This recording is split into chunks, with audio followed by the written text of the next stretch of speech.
One TV1. Ya, terima kasih banyak.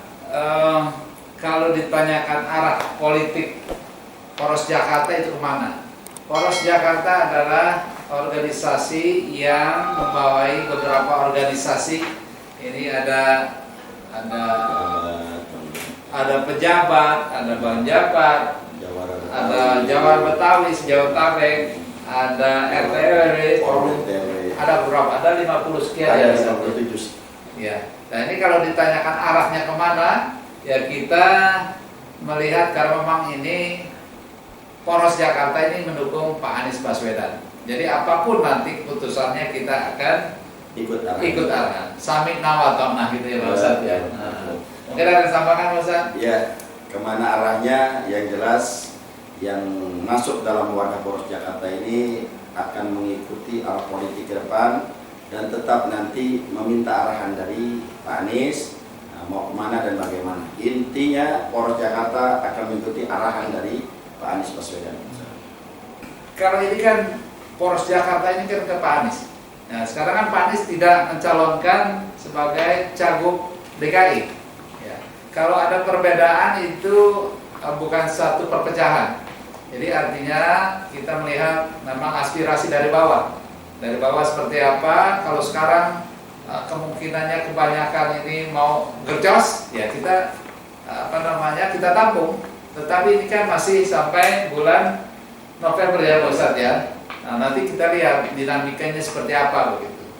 Yang tentunya nanti kita akan melihat aspirasi di bawah dan juga kita minta arahan dari Pak Anies Baswedan. Ya, kalau ada perbedaan pandangan politik ya, saya rasa di dalam wadah ini politiknya sama ya. Semuanya berasal dari satu ideologi ya, mengusung Pak Anies Baswedan. Jadi kalau ada pandangan-pandangan yang berbeda, misalnya dari wadah tersebut tidak lagi seirama dengan apa yang menjadi pandangan kita. Oh, dia ingin karena ya entah ada tawaran dan lain sebagainya misalnya, ya sah-sah saja, silakan saja, kita tidak kaku dalam hal itu karena itu mungkin pandangan politik mereka. Tapi jelas artinya kalau sudah begitu dia tidak mengikuti arahan, ya artinya mufarokoh saja dari poros kan gitu. Kita ikuti apa yang menjadi arahan Pak Anies ke depannya ya. Kalau saat ini ya kita lihat ini kan belum penetapan nih. Belum penetapan artinya juga ini belum penetapan saja, belum kampanye saja. Calon-calon gubernur dan wagub ini udah turun nih. Tim-tim sesnya juga udah main deket-deketin para tokoh-tokoh kita lihat ya. Andai kan memang ada tokoh-tokoh yang tanda kutip yang tergiur, yang tidak istiqomah, ya kita tidak bisa memaksa. Artinya itu hak politik mereka. Tapi pada prinsipnya kita yang ada di Poros Jakarta akan tetap istiqomah di bawah arahan Pak Anies Baswedan. Ya, kita tidak berstrategi ya. Artinya ini kan memang aspirasi dari masyarakat sendiri. Jadi kita tidak mengarahkan ke satu tujuan gercos ini, kita menampung aja aspirasi masyarakat. Makanya nanti misalnya sekian persen sekarang gercos, kemungkinan nanti minggu depan, bulan depan ada perubahan, bisa meningkat atau berubah, itu nanti kita lihat aja nanti ya dinamikanya seperti apa perubahannya nanti. Ya nggak ada strategi, artinya mengalir saja. Ya kita akan melihat ke depannya ini gerakan coblos bersama ini kira-kira banyak peminatnya atau tidak gitu dengan kondisi situasi yang ada.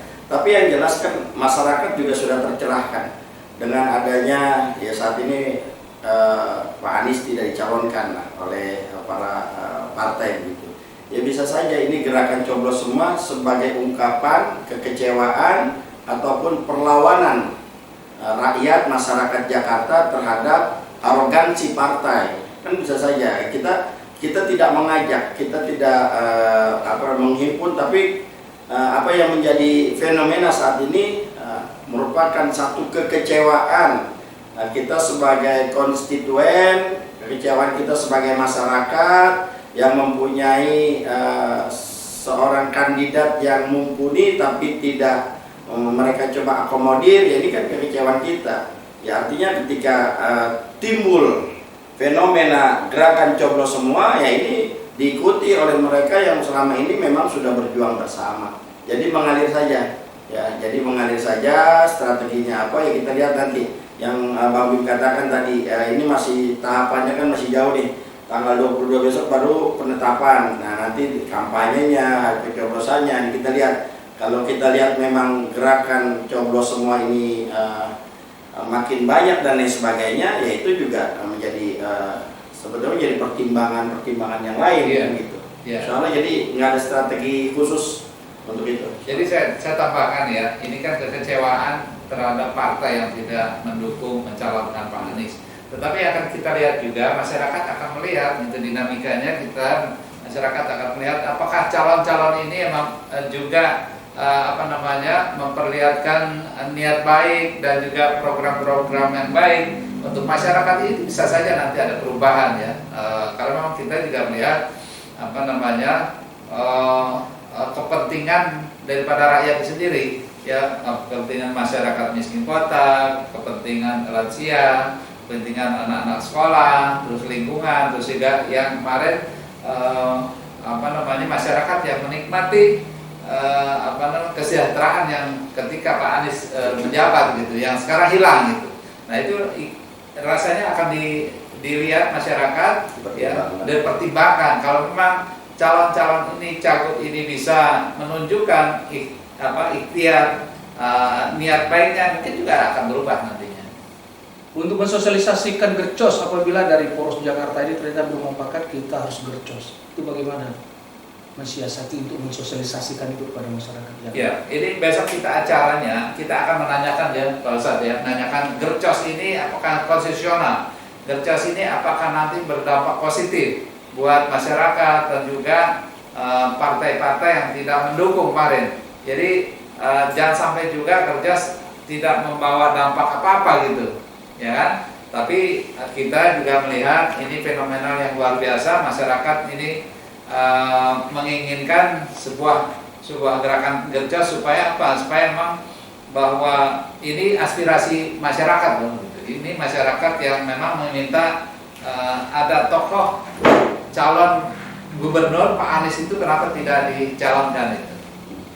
Iya, memang ini menjadi satu fenomena bersama kita bagaimana mensosialisasikan gercos. Artinya ya kita akan melihat ya bagaimana masyarakat ya, sekali lagi khususnya para pendukung Anies Baswedan ya, kekecewaan mereka tidak bisa diakomodir oleh partai-partai yang ada ya, sementara yang kita bisa lakukan dari saat ini ya lewat sosialisasi diskusi grup tadi gitu.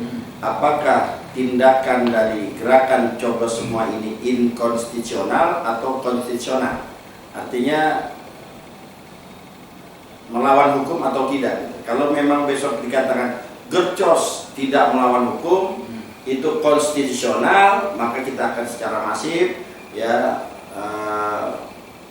melakukan kampanye untuk coblos semua. Tapi bagi para ya terutama ya bagi mereka yang merasa selama ini tanda kutip hak politiknya dikebiri. Nah, hak politiknya dikebiri, kita punya calon tapi calon kita ya yang memang sudah mumpuni tidak diakomodir karena memang ada permasalahan jegal menjegal, kan artinya hak politik kita dikebiri. Kalau hak politik kita dikebiri, mau apain lagi kita ikut demokrasi kan gitu. Untuk apa lagi kita ikut pemilu kada? Jadi baik kita gerak coblos semua selesai gitu. Jadi sosialisasi itu dengan sendirinya ya akan kita jalankan selama itu konstitusional. Ya kalau memang inkonstitusional ya kita akan nanti berpikir kembali, kita akan pertimbangkan kembali langkah-langkah apa. Begitu. Ya kalau saran kami ya Pak Anies membuat partai. Tapi pertimbangkan kembali juga seandainya membuat partai ini sekiranya di 2029 sudah bisa mencalonkan sebagai capres atau tidak. Andaikan memang masih belum, ya baiknya sih ya buatlah ormas. intinya ada wadah dari anak abah yang mereka bisa untuk melakukan satu kegiatan ya, yang positif tentunya, agar bisa bagaimana kedepannya ini bisa kita membawa mengusung Pak Anies menjadi capres di 2029. Nah, saya hanya berharap kepada Pak Anies ya, tetaplah istiqomah, tetaplah mengarahkan kita pada jalur perubahan ya, agar kedepannya ini Indonesia benar-benar menjadi negara yang berdaulat, adil dan makmur, adil untuk semuanya, makmur untuk semuanya, sejahtera untuk rakyat Indonesia. Itu harapan kami. Ya, kalau ditanya soal partai itu tadi yang sampaikan Ustadz Eka ya. Jadi saya juga melihat kemungkinan ini nanti setelah pelantikan dan juga kedepannya apakah tadi disampaikan bisa mencalonkan sebagai calon presiden, karena memang thresholdnya apakah dihitung nanti yang 2029 apa dihitung 2024 gitu ya, itu tetapi intinya memang nilai-nilai itu ya, value itu ditabung, ada penampungannya nih ya, apakah ormas ataukah nanti partai atau apa, dan juga kita juga belum tahu kedepannya apakah nanti setelah pelantikan ini ada perubahan politik lagi, dinamikanya kan bisa aja berubah setelah pelantikan gitu. Yang itu kita sudah sampaikan dan kita ikut arahan nanti Pak Anies seperti apa.